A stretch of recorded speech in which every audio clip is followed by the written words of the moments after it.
Left-wing media elites get schooled by college freshmen at a disinformation conference. Dr. Anthony Fauci gives yet another warning on mask mandates. Plus, how did Gavin Newsom's California and other blue states fare from their COVID lockdowns? All that and more. I'm Bobby Eberle. This is a 13-minute news hour. And God bless the United States of America.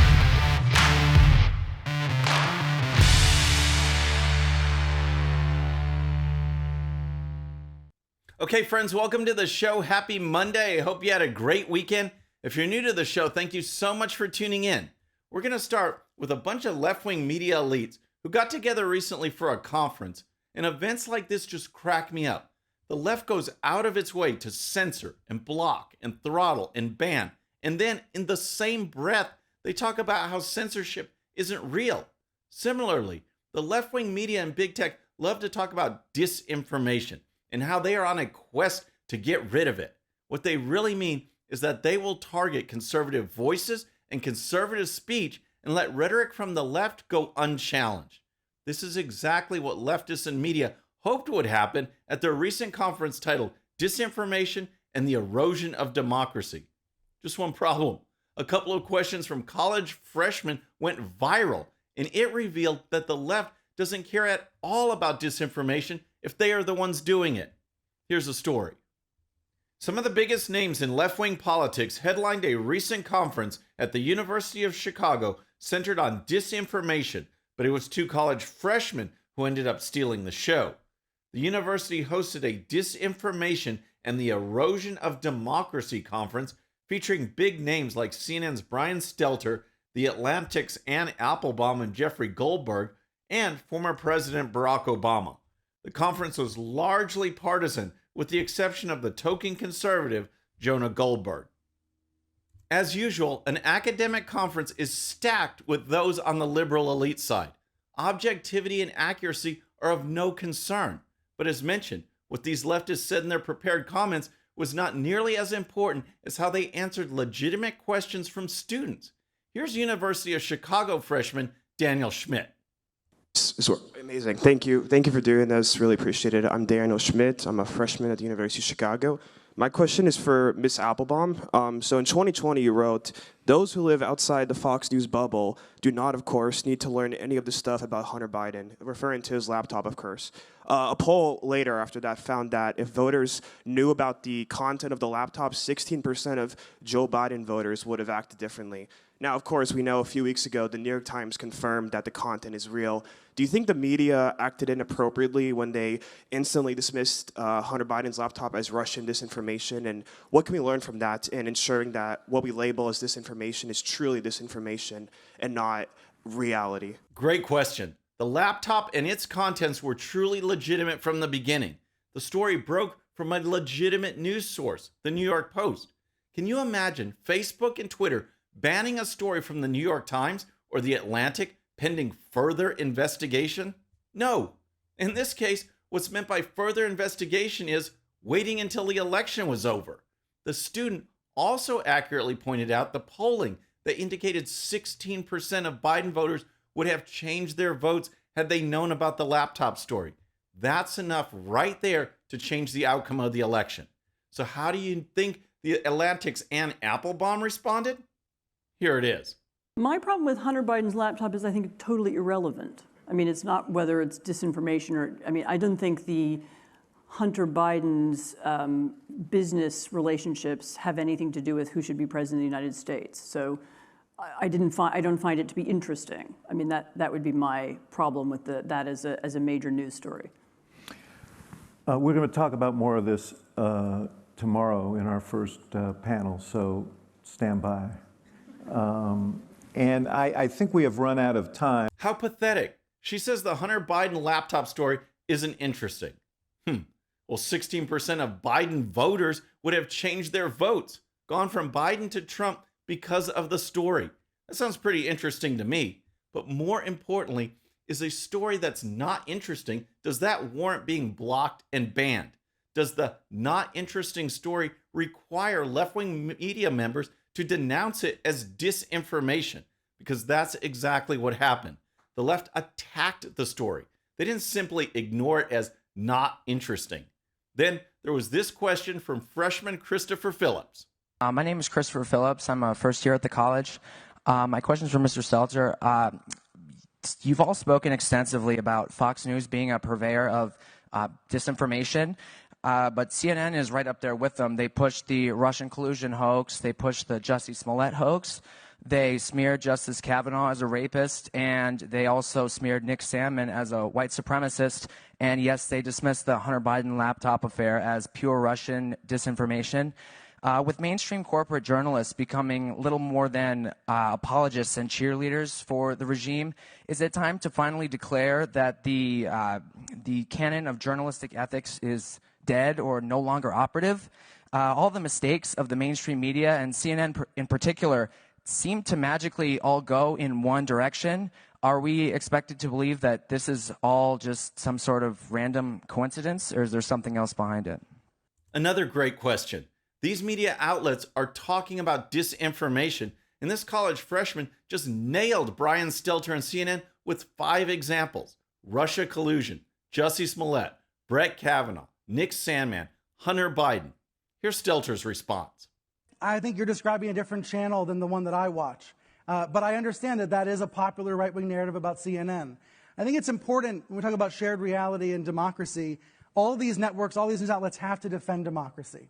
And when they screw up, admit it.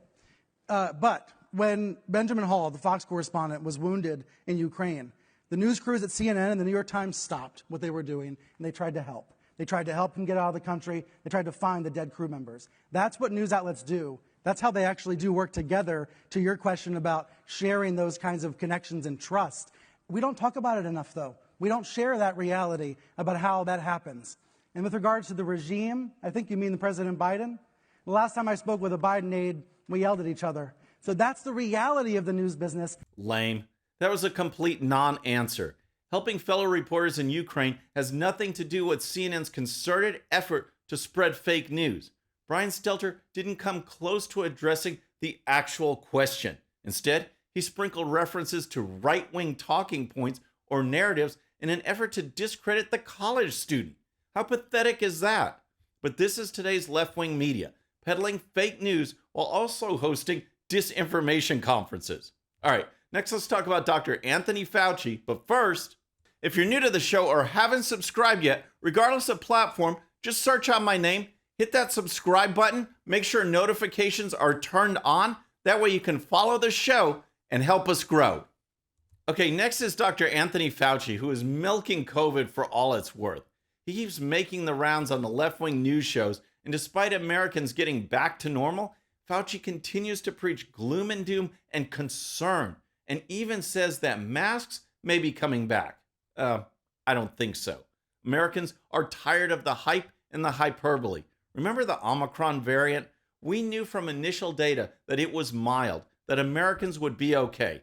I got it, my family got it, my friends got it. And yet, Fauci and Biden and the entire White House used Omicron as an opportunity to keep people living in fear and to shun and demonize those who just wanted to live their lives in supposedly the freest country in the world. Recall, this is what Biden tweeted back in December. We are intent on not letting Omicron disrupt work and school for the vaccinated. You've done the right thing, and we will get through this. For the unvaccinated, you're looking at a winter of severe illness and death for yourselves, your families, and the hospitals you may soon overwhelm. A winter of severe illness and death. Was that following the science? No. Again, we knew from data from other countries the severity was well known, and yet Biden put out that tweet. Now, Dr. Anthony Fauci is warning that a variant more mild than Omicron could bring back masks. Here's Fauci on ABC News' This Week program on Sunday. But as people pull back, when you have a highly transmissible virus like the BA2, and you have pulling back on mitigation methods, at the same time there's waning immunity, we're going to see an uptick. So the numbers you gave are not surprising. What we're hoping happens, and I believe it will, is that you won't see a concomitant comparable increase in severity in the sense of people requiring hospitalizations and deaths. That was a whole lot of blah, blah, blah. Fauci throws out some big words in which he buries the fact that this variant is not severe, but the whole tone of the comment is one that says, oh no, people are not masking up, they're not social distancing, so things could get bad. That's what he and Biden were saying with Omicron over the winter, and not only the facts, but their spin was 100% wrong. Here's more from Fauci. But the idea that we're going to see an uptick, I think people need to appreciate that that's the case and follow the CDC guidelines, because remember, when the metrics were put forth, the new metrics looking at the guidance of masking, it was said that if we do start seeing an uptick, particularly of hospitalizations, we may need to revert back to being more careful and having more utilizations of masks indoors. Watch out, mask mandates could return. That's Fauci's warning. And yet, how many studies have there been on the ineffectiveness of masks? In some places, young children are still required to wear masks, which completely goes against any scientific data out there. But that's Fauci's warning. And then, later in the interview, Fauci says something that is just stunning, and I'm still trying to figure it all out. Here's Fauci on the topic of personal choice. That there will be a level of infection. This is not going to be eradicated, and it's not going to be eliminated. And what's going to happen is that we're going to see that each individual is going to have to make their calculation of the amount of risk that they want to take in going to indoor dinners and going to functions, even within the realm of a green zone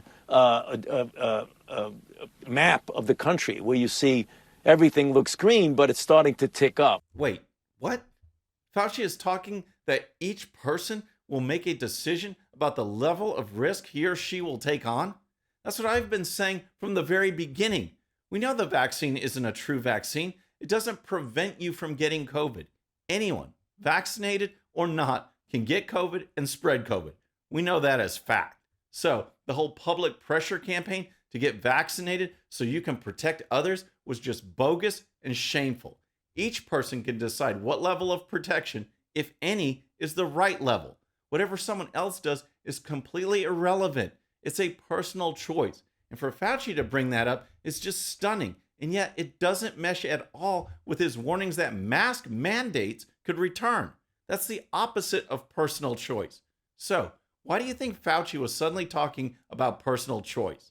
Let me know in the comments. All right, next let's talk about how states handled COVID after a word from our sponsor. I want to tell you about my friends over at World Fair. If you have a photo of your childhood home, your favorite travel spot, your hometown football stadium, whatever it is, World Fair takes that photo and turns it into a hand-drawn work of art. These sketches make great gifts, moving announcement cards, invitations, and more. So many possibilities that World Fair can do for you. And all you need is a photo. Just use the link in the description and use coupon code BOBBY13 for 10% off your next purchase. Next, let's look at the fallout from COVID policies in various states, such as Governor Gavin Newsom in California. Which states handled COVID better and which states didn't? Those were the questions that the Committee to Unleash Prosperity had in mind when they commissioned a study on state-level handling of COVID. The results are significant, but they are not necessarily surprising. Here's the story. The Committee to Unleash Prosperity study compared state performance on metrics including the economy, education, and mortality from the virus, and examined how states and their respective governments handled the pandemic response. Shutting down their economies and schools was by far the biggest mistake governors and state officials made during COVID, particularly in blue states. Steve Moore, co-founder of the Committee to Unleash Prosperity, told Fox News Digital, "We hope the results of this study will persuade governors not to close schools and businesses the next time we have a new virus variant." New York, California, New Jersey, and Illinois were among the worst in dealing with the coronavirus, performing poorly on every measure, the report said. These states had high age-adjusted death rates, they had high unemployment and significant GDP losses, and they kept their schools shut down much longer than almost all other states, the report added. Imagine that. New York, California, and New Jersey. Throw in Illinois, too. Those states were among the worst. And don't fall for the false argument that, these are densely populated states, and that's why. Wrong. There are other densely populated states that did much better. Florida has the highest percentage of seniors of any state, and COVID was the worst among seniors. So how did states like Florida do? Here's more. States like Utah, Nebraska, Vermont, Montana, South Dakota, and Florida, all governed by Republicans, received the highest scores in the study, first through sixth, respectively. In fact, 13 of the top 15 states in the study are governed by Republicans. The study also found no correlation in those states that enacted stringent travel, vocation, and dining restrictions with lower death totals. The study verifies other studies which have found that locking down businesses, stores, churches, schools, and restaurants had almost no impact on health outcomes across the states. The report determined states with strict lockdowns had virtually no better performance on COVID death rates than states that remained mostly open for business. Isn't it interesting that during 2020 and 2021, the left-wing states were the ones praised by the liberal media? States like Texas and Florida were blasted in the press. These reporters literally blasted states in the United States of America that adopted policies to protect freedom and individual rights. And while businesses remained shut down and schools were closed and vaccines were mandated, the people in those states suffered economically, socially, and mentally, all because some were more concerned about power and control than freedom and health. All right, next, Secretary of Health and Human Services Xavier Becerra joins a growing list of Democrats who refuse to say what a woman is. It's a question that is driving Democrats into a frenzy, and yet it's a simple example of the woke radical left pushing away voters who just value a little common sense. This seems to be a pattern with today's Democrats. Recall in the Virginia election, Democrat candidate for governor Terry McAuliffe famously said this during a debate. So first of all, this shows how clueless Glenn Youngkin is. He doesn't understand what the laws were because he's never been involved here in helping Virginia. But it was not. The parents had to write to veto books, Glenn, not to be knowledgeable about it, also take them off the shelves. And I'm not going to let parents come into schools and actually take books out and make their own decision. You vetoed it. So, yeah, I vetoed stopped the bill that I don't think parents should be telling schools what they should teach. McAuliffe and the Democrats actually thought it was a good strategy to alienate parents when it comes to education issues. They still think that. They push critical race theory on kids, and parents don't want it. The Democrats' response? Parents shouldn't be involved. How do you think that will play in November? Similarly, the left keeps pushing transgender issues with boys and girls restrooms and boys on girls sports teams. No one supports that, and yet the left keeps pushing. They say they support women, but they now refuse to even define what a woman is. That's a problem for any voter who has a brain. Here's the story. Secretary Becerra became the latest Democrat to struggle to answer after Representative Mary Miller, Illinois Republican, asked him point blank, "What is a woman? Can you define the word?" "Congresswoman, I'm looking at you and I think you're a woman. How much more do you want me to give you?" said Mr. Becerra at the Wednesday hearing of the House Education and Labor Committee. Ms. Miller shot back, "If you're in charge of health and human services, we want a specific definition of what a woman is." The Democrats are tying themselves into knots. They are so beholden to a group of radicals, they can't even answer basic questions. Representative Miller summed up this situation perfectly with her comments to the Washington Times. "This didn't used to be a trick question," Ms. Miller told the Washington Times. "While there is so much in this world that we don't know, for all of recorded history, people have known what a woman is. But Justice Jackson, Secretary Becerra, and others in the Biden administration are so pressured to be aligned with the radical left that they cannot acknowledge common sense." That's perfect, and it shows yet another issue where the Democrats are firmly on one side and the majority of the American people are on the other. How do you think it will play out in November? Let me know in the comments. Friends, that's our show for today. I hope you enjoyed it, and don't forget, if you're new to the show or haven't subscribed yet, regardless of platform, just search out my name, hit that subscribe button, make sure notifications are turned on. That way you can follow the show and help us grow. Thank you so much for tuning in. Our next show is going to be Friday evening at the usual time, 6:30 p.m. Central. Until then, I'm Bobby Eberle. This is a 13-minute news hour.